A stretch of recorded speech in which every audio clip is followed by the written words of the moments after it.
we are the people who started really a global revolution in farming to regenerate all of agriculture, because at the moment, industrial agriculture is an existential threat to our planet. It is responsible for most of the clearing of ecosystems. The chemicals used in industrial agriculture pervade our whole planet now, and many of them are disrupting hormones and stopping reproduction. We also know that these small amounts of chemicals in our food are the main cause of the global epidemic of non-contagious chronic diseases like cancer, like heart disease, like diabetes. We have the science. So we have to regenerate agriculture. We have to change it. And this is what we have started. And it is a revolution. There was a few of us. We were leaders of the organic industry, agroecology, holistic management, natural health. And we came together in 2014 and we formed Regeneration International. And in 2023, we had 533 partners in 74 countries. I checked today, we're over 550 in 75 countries now. We're growing that rapidly. So let's talk about the basis of how we regenerate agriculture. And we need to go back to the most important process of life on the planet, photosynthesis. And what is happening in plants? What we see is we get solar energy from the sun, and in the leaves we combine carbon dioxide, that's the main greenhouse gas, with water, and it produces glucose. And glucose is the basic molecule of life. 98% of what you see in plants are made of glucose. That wood is made of glucose. But glucose is also our energy source, our proteins, our hormones. It's the basic molecule. And when plants grow, about 30% of these organic compounds the plants bring down to their roots and they feed the soil microbiome. This is the area of the greatest biodiversity on our planet. And this microbiome is the one that does the work to get the minerals that are locked up in the soils and make them available to plants rather than buying expensive fertilizers. You can see here, these are the exudates from the roots. These are these compounds made from glucose, and they feed this very important ecosystem that builds soil health and builds fertility. And this is how we do it. This is our farm, my wife and I, our organic tropical fruit farm. And over our monsoon season, we grow these cover crops. These are, you have all the same plants here in Vietnam, tropical grasses and tropical legumes. And I put my tractor in there so you can see it is more than 3 meters high. That's an enormous amount of fertility. And what you see there is that 30% of those products, that photosynthesis over the wet season, goes into the soil to feed the soil microbiome, to build soil fertility. And this is our place in the dry season when we have either grazed down or cut down the cover crop. And what we did in 11 years, we increased our soil organic matter, which is the organic carbon, from less than 1% to 6%. And we increased all our minerals. You have a look, calcium, 500 to 3,696 parts per million. Magnesium from 101 to 391. Phosphorus from 123 to 1,500. We didn't buy them. The biology did that because we fed the biology with the products of photosynthesis. It saves us thousands and thousands of dollars, and it's better for the environment. This is another example of it. This is what we call pasture cropping. Instead of ploughing up all the plants as weeds or spraying them out, we can cut them back in the right way, and usually through grazing, but we can mow it, and then we can plant in it. In this case, it's oats. But Peter Randall here does it with rice very successfully. And I wish you had a chance to explain to everybody how to use this system for organic rice. What is really important here is this. This farmer does not have to buy thousands of dollars of fertilizers and thousands of dollars of pesticides. The cost is so much less. It's not spending a lot of time and money ploughing up. So the cost of production is a fraction of the normal cost of production. But his yield is exactly the same as his neighbours.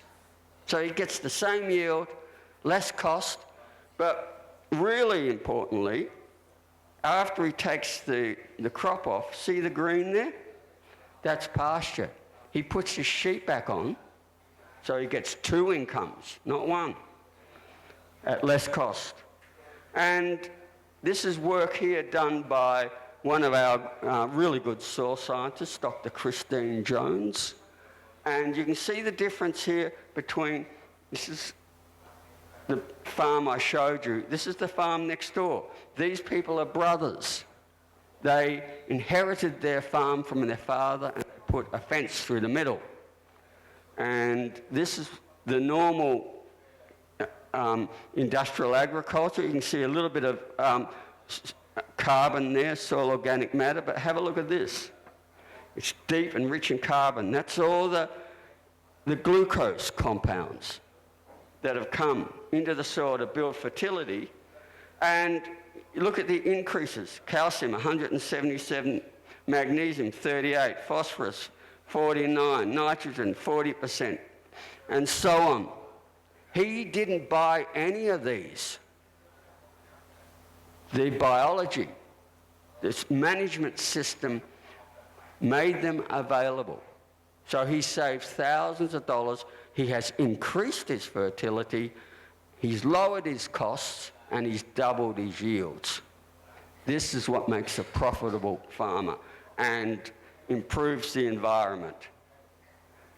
All that carbon you see there, that dark carbon, that is soil organic matter. And by doing that, we increase our ability to capture and hold water. And this is very important now, because in farming, because of the changing climate, we have longer droughts, they are more severe, and when the rain comes at the wrong time, and it's usually very heavy and destructive. By increasing our soil organic matter, our soil carbon, we can increase our water content. Now, in Vietnam, and our country, Australia, and most of Africa, our levels are usually less than 1%. If you just got 1%, you can capture 160,000 litres in the first 30 centimetres of the soil per hectare. Any more rain just runs away, usually runs away with the soil into the creek. But if you get up to 6%, I showed you in our farm, we went from less than 1%, we went from the 0.5% to 6% in 11 years. And we know people have done it even better than we have. So I'm trying to say this is doable. It is not academic. This is evidence-based. But here, that's 960,000 litres for 6%, just under 1 million litres. We call it a megalitre. You can track a megalitre of water per hectare. Where? In the root zone. You don't need to build big megalitre dams and irrigation channels or anything.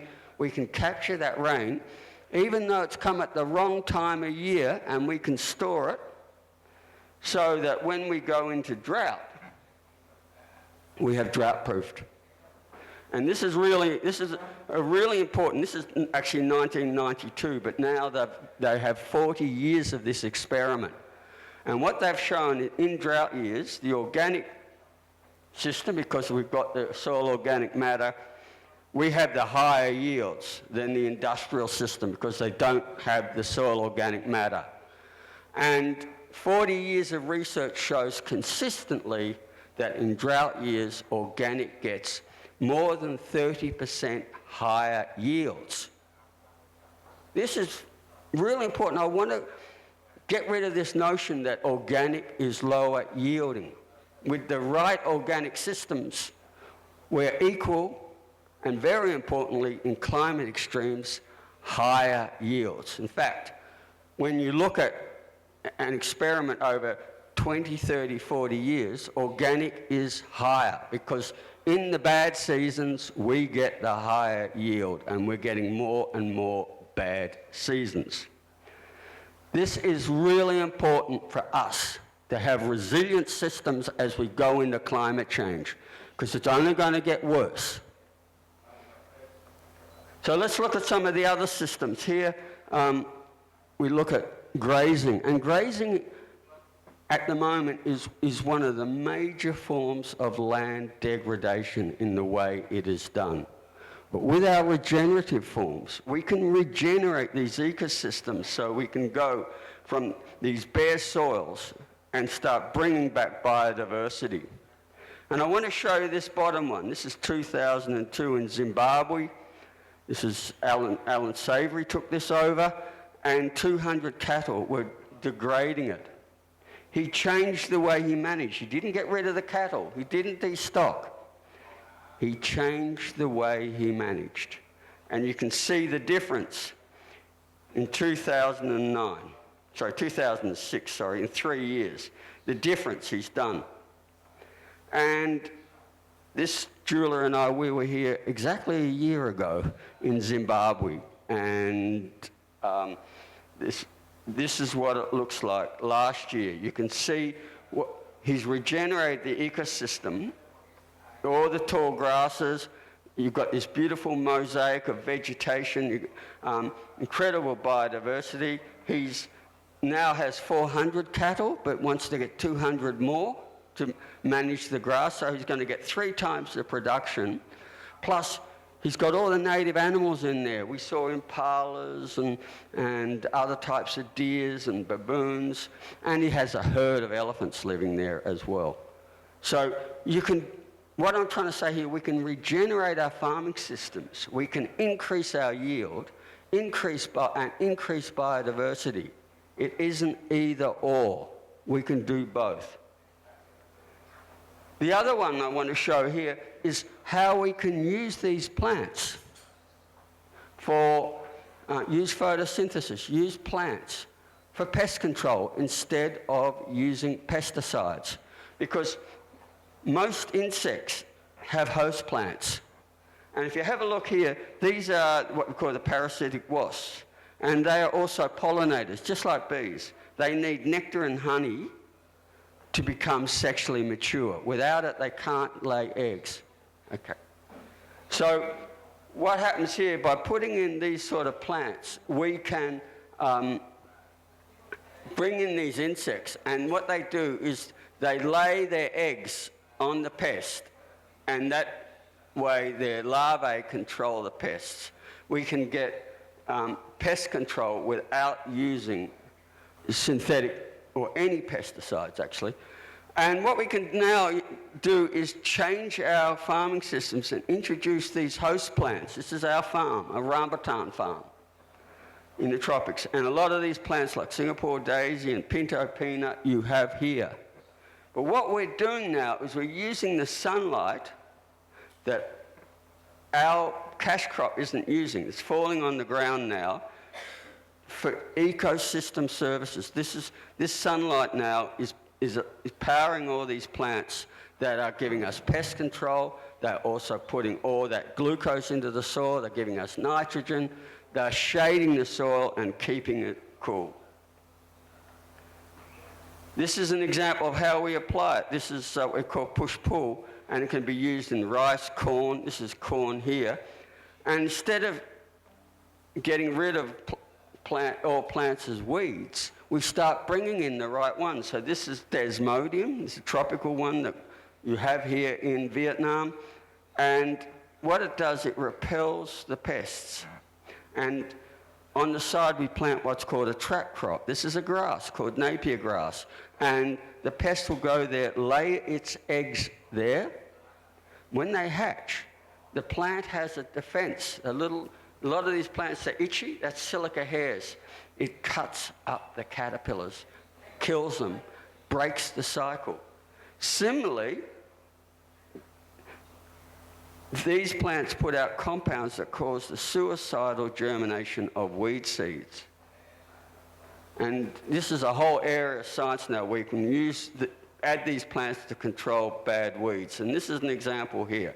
This is corn using the Desmodium. So instead of having bare ground, have Desmodium. This is a traditional system here where they started with bare ground.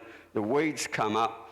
This weed is parasitic, and then you've got the corn borers. So they had very low yields. We do this, the yields increase by 10 times.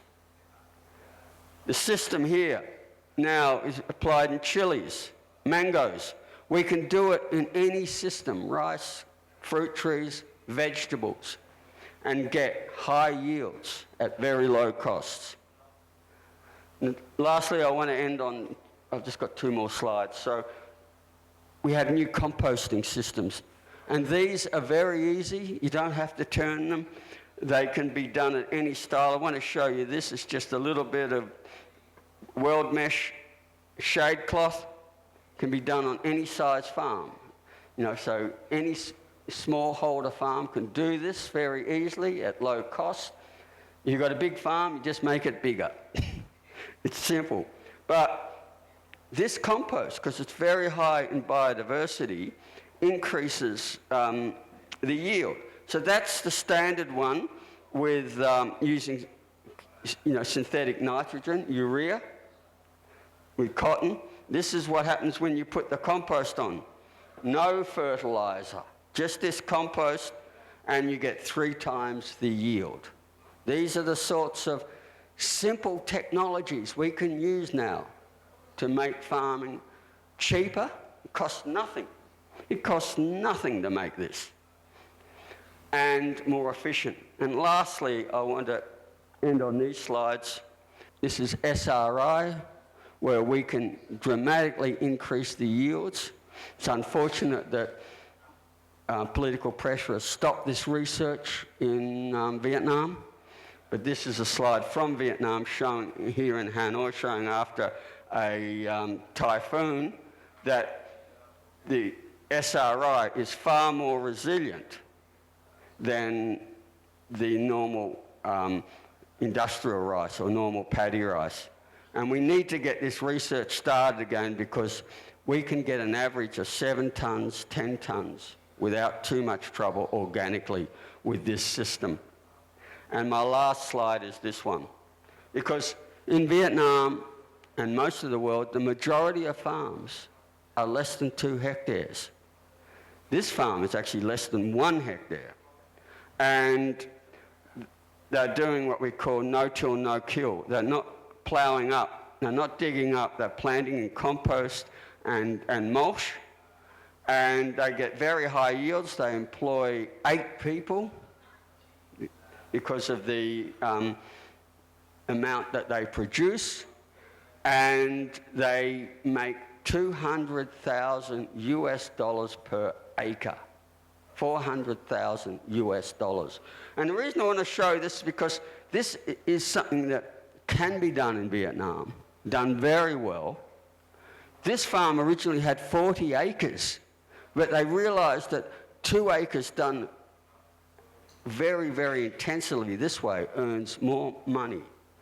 And to me, these are the future of agriculture, and it shows that we have a very good future by adopting these appropriate technologies. So thank you. Come on.